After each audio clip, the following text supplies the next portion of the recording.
Um, my question for you is I'm trying to, we just closed on a deal. We're trying to complete the raise on it. And I've run through like everybody I've known that was friends and family trying to raise money on this. Have you guys got some suggestions on like how to build a funnel to bring in new investors? Are you doing a 506B or C? C. C. All right. So that means you can advertise. Go advertise. I'm seeing a lot of people advertising that they're advertising unrealistic returns that I've asked to see their numbers and it's clear Don't worry they about them. what they're doing. Yeah. Ignore them. Do you. Okay. I mean, I advertise. Look, I'm not trying to be smug. Sean, you're whatever your deal has, whatever makes your deal a good deal, just get their attention somehow, right? In a respectful way. And you know, your job is to get that meeting, right? The top of the funnel is get them to at least talk to you. Okay. And then, excuse me, your job once you get to talk to them is find out what they're trying to do. This is a little bit of Gabe 101, right? I've learned Yeah, I was just about to jump in. I'll be honest. We ran a webinar for this. We ran 2 webinars. Yeah. We ran cold Yeah. traffic and paid traffic. Yeah, no, Gabe has raised a lot of money, right? He certainly has. And I take a lot from a lot of people and meld it together and turn it into Ken. That's just what I do, right? Because I'm not going to try to be Gabe and I'm not going to try to be another person. I'm going to be me, but I'm going to take pieces of everybody and meld it together. So your job, number one, is to figure out what matters to them. Just like I'm here, I want to know what matters to you, because this isn't about me, right? My deal's done. But if I can do something to help you, then I want to do that. Next thing you do is say, okay, got it. Sounds to me like a match. Let me explain to you how my deal helps you towards your goal, solves your problem, whatever it is, right? And you focus on that. That's really, really important. And then, you know, be clear, right? Gabe's showing pictures. That's how you should present. I didn't understand that at first, being the CPA commercial lender kind of guy that I am. I thought everybody wants the numbers. And then you realize, you look out in the crowd and everybody's half asleep and you're like, wait a minute, they're not even listening because they bored them to tears, right? That's not how it works. So you have to know your stuff so that when you have those meetings, you can answer all the tough questions, because if you don't, they're not going to give you the money. But that's what I would do, Sean. You got to spend money. I mean, we spend a lot of money on Facebook and, you know, social posting, and it is a long process, long process. So, you know, I don't know how much you're short, but that's what I recommend you do. Raising money is hard. Yeah, it is. It's definitely hard. Do you have a website?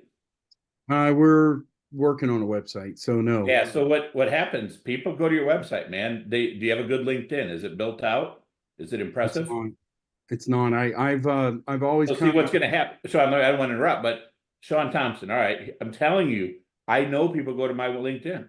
They go, Ken Gee, who is he? What's going on with him?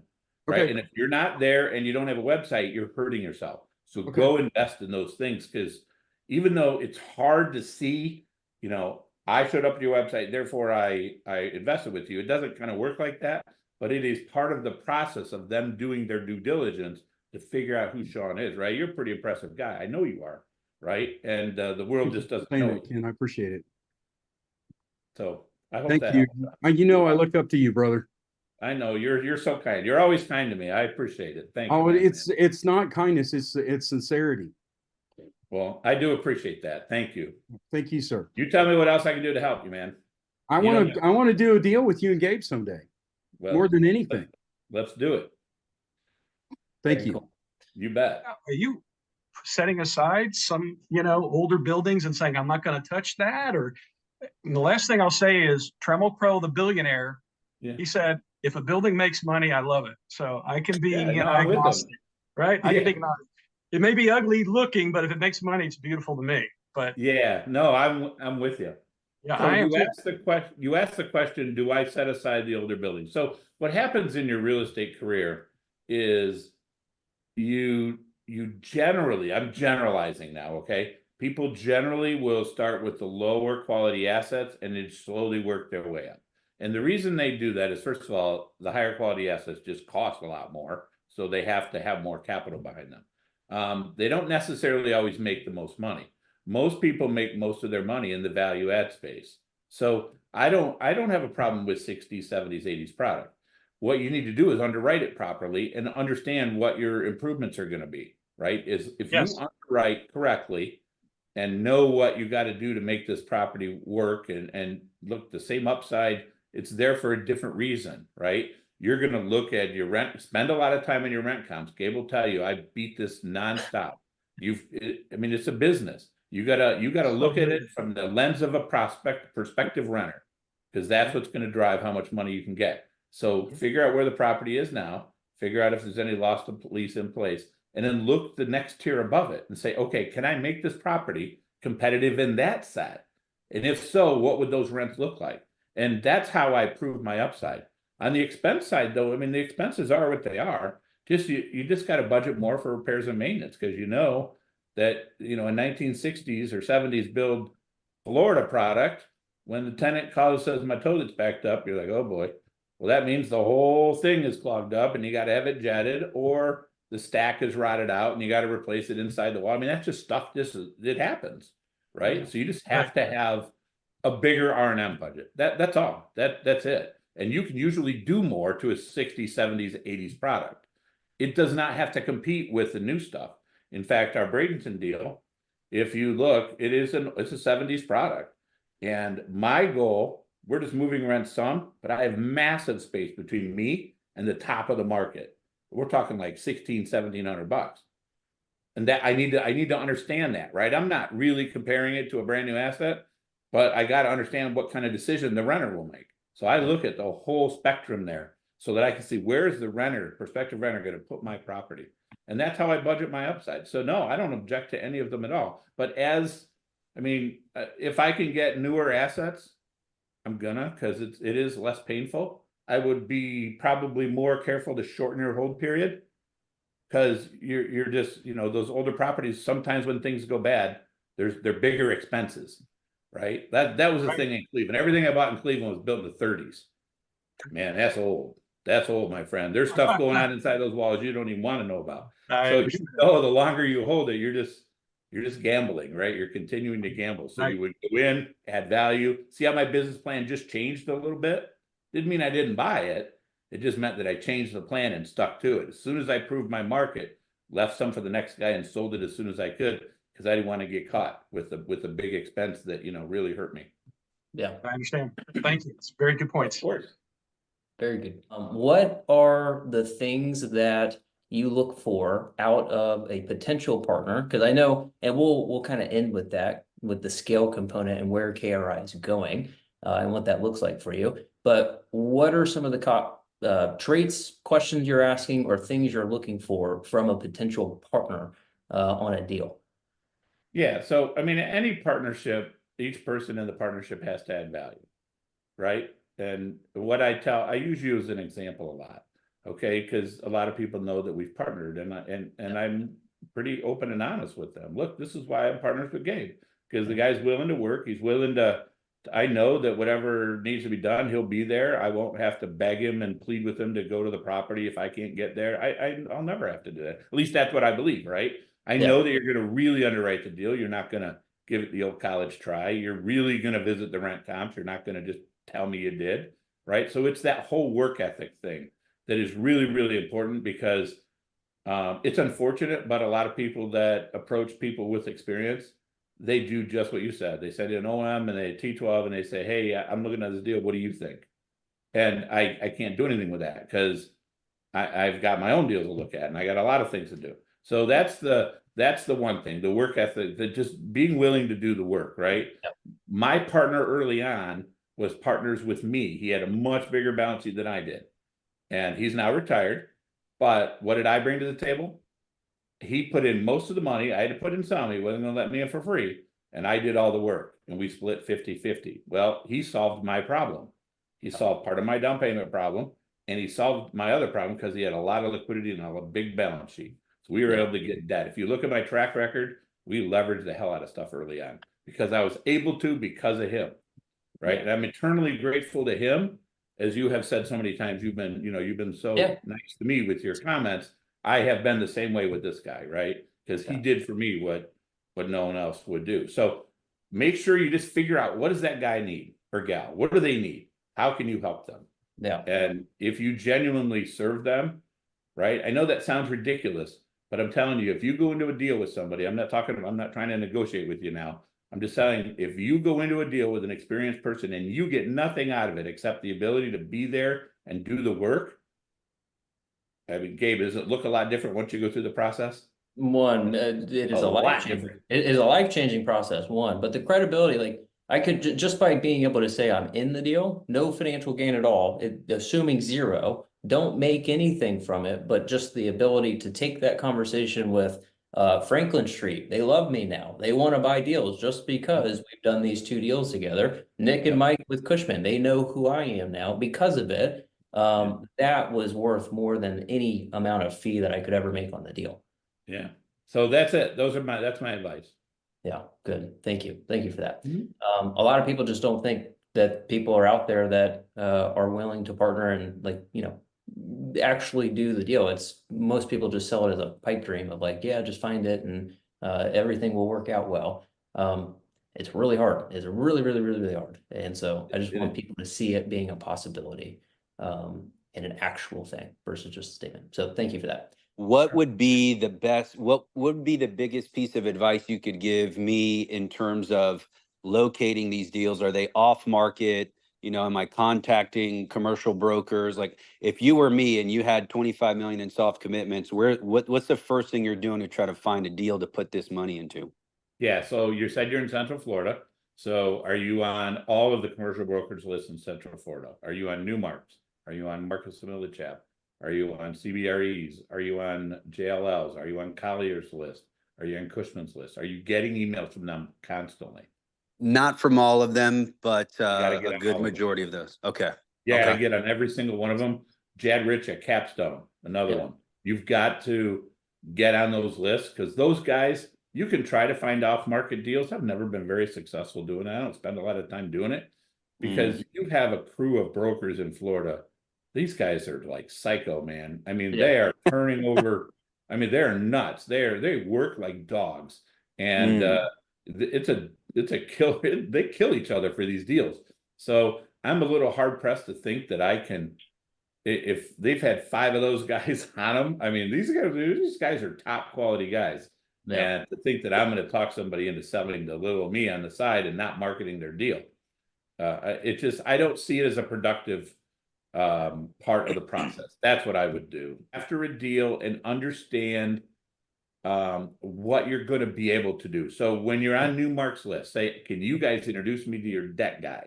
Here's why I want you to do that. I'm just doing this on the fly for you, right? Yeah. This is what I would do. You asked me what I would do. Go talk to the debt guy and say, hey man, I'm new at this. I have access to a lot of money. You tell them what you do, they'll respect, show them your card. They will respect your capital raising ability, but you've got to hear from the lender. What kind of deal can they get the lender to a bank or somebody to agree to loan you money on, right? So now you're kind of getting quasi underwritten by their debt guys. And that's important because then if you're on Newmark and one of the Newmark guys calls you, Ryan Moody calls you and says, hey, I got this deal for you. You say, okay, cool. I know I can do that because I've been talking to your debt guy. He'll say, who? You'll tell them the name. Tell me you don't know this, but he will call that debt guy. Hey, what do you know about this guy? Is this guy for real? What's going on? Right? He's never bought a building before. What's right? So now what you're doing is you're trying to go after an asset that you can actually get awarded and that you can get financed. And that's how I want you to approach it. Because so many people like you that can raise a lot of money think they should go after the really big deals. But you're missing that experience piece. And because of that, they don't think you can close, probably. Yeah. That's what might be happening to you. So all I suggest is that you try that. And just see what happens, right? The debt guys they're gonna hopefully they'll give you honest. Go to more than just one, go to 2 or 3 or 4 debt guys and get a feel for what they think you can do. Yeah. So there's what I would do if I were you. Yeah. Thank you. You got a good problem to solve though. You're in a good spot. Very good. Thank you. Putting a lot of LOIs out now, really finally getting it to the part, focusing a lot of, relationship building. Next key step is really asset management, means also finding the right property management companies as we are in that part to assess the right property management company, what would be some suggestions of questions to ask to validate who is really the best fit? Yeah, so I would start with the broker. The broker community knows every property manager out there. They do, and they see them at all different parts of the cycle. They see them when they take over a property. They see them when they operate a property. They see them when they're ready to sell it, an owner's ready to sell. They see what work they've done. The broker is going to be the best source of objective information. Okay. I can't, I'm telling you, these guys know everybody. Because here's what happens. If they sell a deal and they refer in the management company, and the management company does a terrible job, the owner calls that same broker and says, dude, you send me a terrible, who else can I call? See, they know that. See, they get those calls. So they know who the good ones are and they know who the bad ones are. Now, property management is a very, very, very challenging business. We generally won't do it for third parties anymore. We don't do third party anymore. We just stopped. I mean, there's A, owners are crazy, and B, it's just a thankless job. There's no upside, none. All you're going to do is get paid for hopefully doing a good job, and the owner makes all the money. I don't like that. I don't like that equation. So the brokers are where you got to ask the questions. Now, on the property managers, you got to look at experience. What kind of properties do they manage? Are they managing the same kind of properties that you are trying to buy? Does their management style match up? In other words, if you're buying a 30-unit apartment building and they're using a centralized office where all the leasing calls go to their corporate office, and then they dispatch out maintenance guys and gals one at a time and charge you, see, that's not the right match. That's the wrong model for the wrong product, right? You want to look for that kind of stuff. And you want to know that whoever's running the show at that management company is in it for the right reasons. Management companies make money by doing two things. One, pushing as much expense down on the properties as they can possibly do, because then they have fewer expenses, right? And two, you've got to make sure that they are not over leveraged. A lot of property managers will be somebody who owns some properties and they'll just say, I'll do some property management on the side. They're not really committed to it, so they don't want to hire a regional manager. They don't want to develop all the systems and processes that they should have developed. So it's really high, it's very steep org chart, right?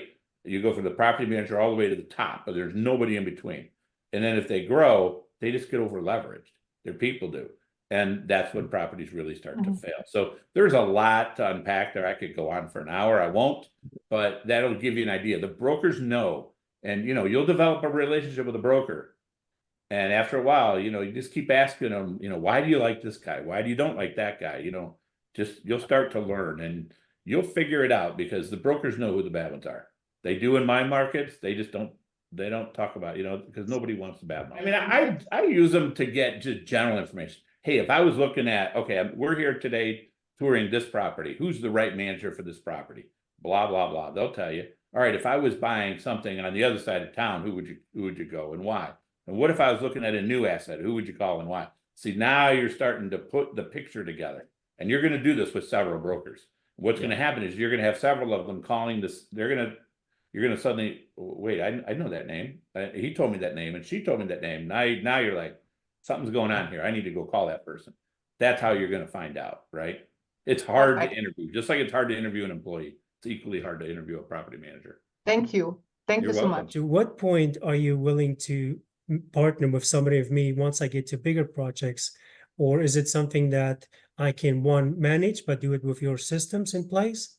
Or is it something that you would have to take over entirely? I just want to see what my options would be. Yeah. So again, this is a, how do you put two people together into a successful partnership question is what it really is.